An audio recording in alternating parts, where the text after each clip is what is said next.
हरे कृष्णा, राधे राधे दोस्तों। आज की वीडियो में आप लोग सुनेंगे गुरुवार व्रत कथा।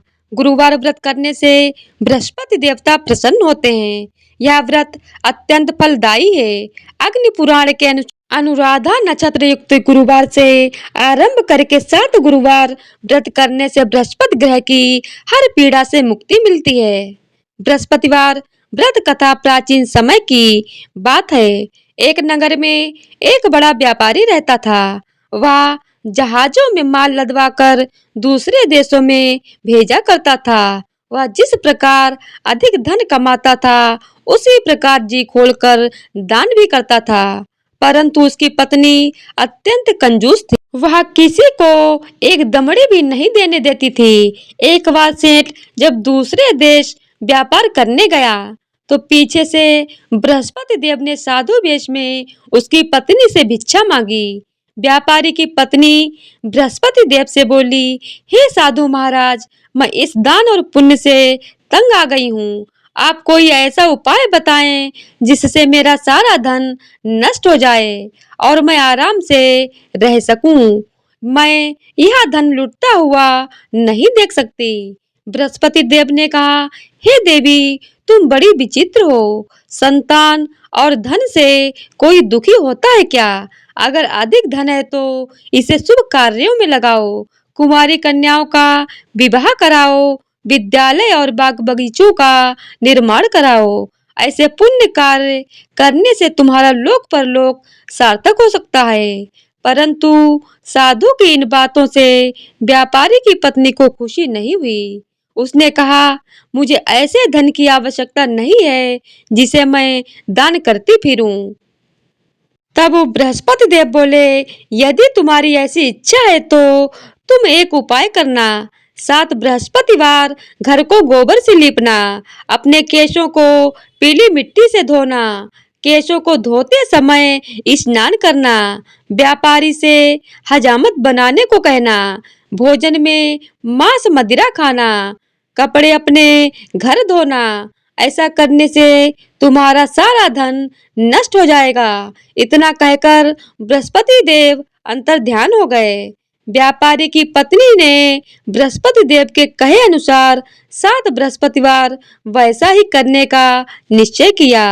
केवल 3 बृहस्पतिवार बीते थे कि उसकी समस्त धन संपत्ति नष्ट हो गई और वह परलोक सिधार गई। जब व्यापारी वापस आया तो उसने देखा कि उसका सब कुछ नष्ट हो चुका है। उस व्यापारी ने अपनी पुत्री को सांत्वना देते हुए और दूसरे नगर में जाकर बस गया। वहां वह जंगल से लकड़ी काट कर लाता और शहर में बेचता। इस तरह वह अपना जीवन व्यतीत करने लगा। एक दिन उसकी पुत्री ने दही खाने की इच्छा प्रकट की, लेकिन व्यापारी के पास दही खरीदने के लिए पैसे नहीं थे। वह अपनी पुत्री को आश्वासन देकर जंगल में लकड़ी काटने चला गया। वहां एक वृक्ष के नीचे बैठ अपनी पूर्व दशा पर विचार कर रोने लगा। उस दिन बृहस्पतिवार था। तभी वहां बृहस्पति देव साधु के रूप में सेठ के पास आए और बोले, हे मनुष्य, तू इस जंगल में किस चिंता में बैठा है? तब व्यापारी बोला, हे महाराज, आप सब कुछ जानते हैं। इतना कहकर व्यापारी अपनी कहानी सुनाकर रो पड़ा। बृहस्पति देव बोले, देखो बेटा, तुम्हारी पत्नी ने बृहस्पति देव का अपमान किया है, इसी कारण तुम्हारा यह हाल हुआ है। लेकिन अब तुम किसी प्रकार की चिंता मत करो। तुम गुरुवार के दिन बृहस्पति देव का पाठ करो। 2 पैसे के चने और गुड़ को लेकर जल के लोटे में शक्कर डालकर वह अमृत और प्रसाद अपने परिवार के सदस्यों और कथा सुनने वालों में बांट दो। स्वयं भी प्रसाद और चरणामृत लो। भगवान तुम्हारा अवश्य कल्याण करेंगे। साधु की बात सुनकर व्यापारी बोला, महाराज, मुझे तो इतना भी नहीं बचता कि मैं अपनी पुत्री को दही लाकर खिला सकूं। इस पर साधु जी बोले, तुम लकड़ियां शहर में बेचने जाना। तुम्हें लकड़ियों के दाम पहले से चौगुने मिलेंगे, जिससे तुम्हारे सारे कार्य सिद्ध हो जाएंगे। उसने लकड़ियां काटी और शहर में बेचने के लिए चल पड़ा। उसकी लकड़ियां अच्छे दाम में बिक गईं, जिससे उसने अपनी पुत्री के लिए दही लिया और गुरुवार की कथा हेतु चना गुड़ लेकर कथा की और प्रसाद बांटकर स्वयं भी प्रसाद खाया। उसी दिन से उसकी सभी कठिनाइयां दूर होने लगी। परंतु अगले बृहस्पतिवार को वह कथा करना भूल गया। अगले दिन वहां के राजा ने एक बड़े यज्ञ का आयोजन कर पूरे नगर के लोगों के लिए भोज का आयोजन किया। राजा की आज्ञा अनुसार पूरा नगर राजा के महल में भोजन करने गया, लेकिन व्यापारी व उसकी पुत्री तनिक विलंब से पहुंचे। अतः उन दोनों को राजा ने महल में ले जाकर भोजन करवाया। जब वे दोनों लौट कर आए तब रानी ने देखा कि उसका हार खूंटी पर टंगा गायब है। रानी को व्यापारी और उसकी पुत्री पे संदेह हुआ कि उसका हार उन दोनों ने ही चुराया है। राजा की आज्ञा से उन दोनों को कारावास की कोठरी में कैद कर दिया गया। कैद में पड़कर दोनों अत्यंत दुखी हुए। वहां उन्होंने बृहस्पति देवता का स्मरण किया। बृहस्पति देव ने प्रकट होकर व्यापारी को उसकी भूल का आभास कराया और उन्हें सलाह दी कि गुरुवार के दिन कैद खाने के दरवाजे पर तुम्हें 2 पैसे मिलेंगे। उनसे तुम चने और मुनक्का मंगवाकर विधि पूर्वक बृहस्पति देवता का पूजन करना। इससे तुम्हारे सब दुख दूर हो जाएंगे। बृहस्पतिवार को कैद खाने के द्वार पर उन्हें 2 पैसे मिले। बाहर सड़क पर एक स्त्री जा रही थी।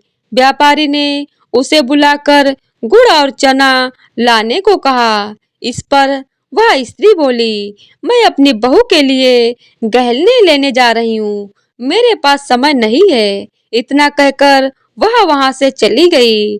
थोड़ी देर के बाद वहां से एक और स्त्री निकली।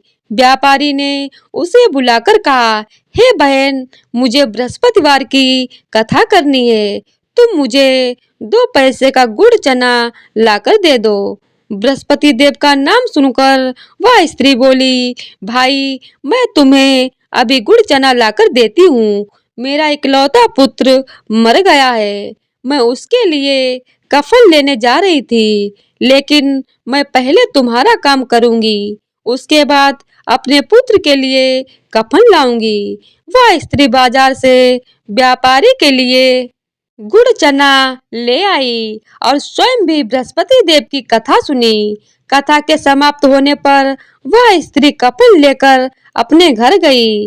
घर पर लोग उसके पुत्र की लाश को राम नाम सत्य कहते हुए शमशान ले जाने की तैयारी कर रहे थे। स्त्री बोली, मुझे अपने लड़के का मुख देख लेने दो। अपने पुत्र का मुख देखकर उस स्त्री ने उसके मुंह में प्रसाद और चरणामृत डाला। प्रसाद और चरणामृत के प्रभाव से वह पुनः जीवित हो गया। पहली स्त्री जिसने बृहस्पति देव का निरादर किया था, वह जब अपने पुत्र के विवाह हेतु पुत्र वधू के लिए गहने लेकर लौटी और जैसे ही उसका पुत्र घोड़ी पर बैठकर निकला, वैसे ही घोड़ी ने ऐसी उछाल मारी कि वह घोड़ी से गिरकर मर गया। यह देख स्त्री रो रो कर बृहस्पति देव से क्षमा याचना करने लगी। उस स्त्री की याचना से बृहस्पति देव वेश में वहां पहुंचकर कहने लगे, हे देवी, तुम्हें अधिक विलाप करने की आवश्यकता नहीं है। यह बृहस्पति देव का अनादर करने के कारण हुआ है। तुम वापस जाकर मेरे भक्त से क्षमा मांगकर कथा सुनो, तब ही तुम्हारी मनोकामना पूर्ण होगी। जेल में जाकर उस स्त्री ने व्यापारी से माफी मांगी और कथा सुनी। कथा के उपरांत वह प्रसाद और चरणामृत लेकर अपने घर वापस गई।